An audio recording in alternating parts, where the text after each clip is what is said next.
TJ São Paulo, estudos Lei Seca CPC, quer dizer CPP, processo penal. Da Lei Seca, agora eu vou ler um capítulo da revisão, o capítulo 6 da revisão do CPP. A revisão começa do 1621, 621 e vai até o 631, ou seja, são 10 artigos.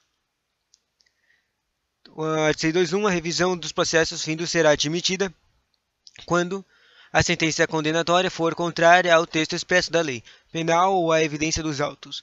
Segundo, quando a sentença condenatória se fundar em depoimento, exames ou documentos comprovadamente falsos.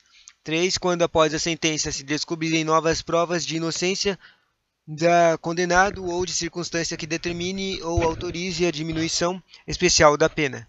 622. A revisão poderá ser requerida de qualquer tempo antes da extinção da pena ou após. Parágrafo único. Não será admissível a reiteração do pedido, salvo se fundada em novas provas. 623. A revisão poderá ser pedida pelo próprio réu ou por procurador legalmente habilitado, ou, no caso da morte do réu, pelo cônjuge ascendente, descendente ou irmão. 624. A revisão criminal serão processadas e julgadas pelo STF e pelo TFR, Tribunal Federal de Recursos, o STF, quanto às condenações por ele proferidas, quer dizer, as revisões criminais são feitas pelo STF quando foram o STF que fez as condenações, e pelo TFR, Tribunal Federal de Recursos e Tribunais de Justiça, ou alçadas nos demais casos. Súmula 1 no Tribunal, o STF e no Tribunal Federal de Recursos, o processo e julgamentos obedecerão ao que ser estabelecido no respectivo regimento interno. Nos tribunais de justiça ou da alçada, o julgamento será efetuado pelas câmaras ou turmas criminais reunidas em sessão conjunta quando houver mais de uma e, no caso contrário, pelo tribunal pleno. Súmula 3. Nos tribunais onde houver 4 ou mais câmaras ou turmas criminais, poderão ser constituídos 2 ou mais grupos de câmaras ou turmas para o julgamento da revisão, obedecido ao que for estabelecido no respectivo regimento interno. 625. O requerimento será redistribuído a um relator e a um revisor, devendo funcionar como relator ou desembargador que não tenha pronunciado decisão de qualquer fase do processo. Súmula 1. O requerimento será instruído com a certidão de haver passado em julgado a sentença condenatória e com as peças necessárias à comprovação dos fatos arguidos.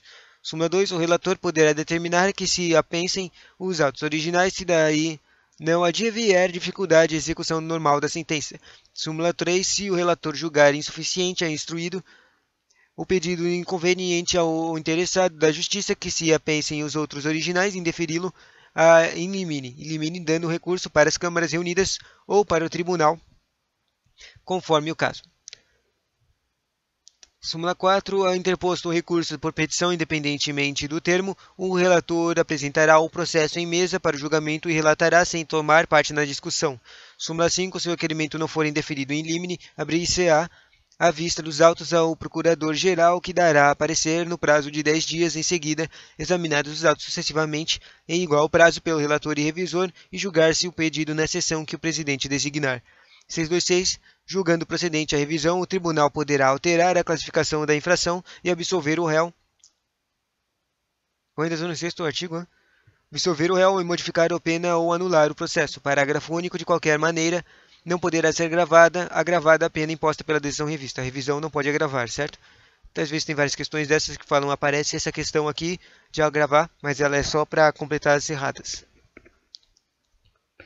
627. A absolvição implicará o restabelecimento de todos os direitos perdidos em virtude de condenação, devendo o tribunal, se for o caso, impor medida de segurança cabível.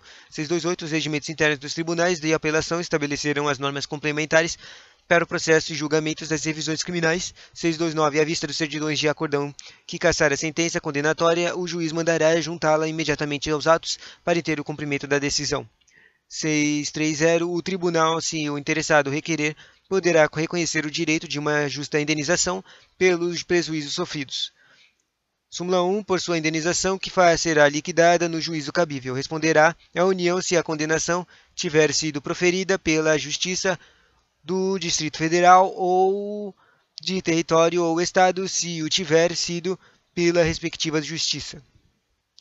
Súmula 2. A indenização não será devida se o erro e ou a injustiça da condenação proceder de ato ou fato imputável ou ao próprio imputante, como a confissão ou a ocultação da prova em seu poder, e se a acusação houver sido meramente privada.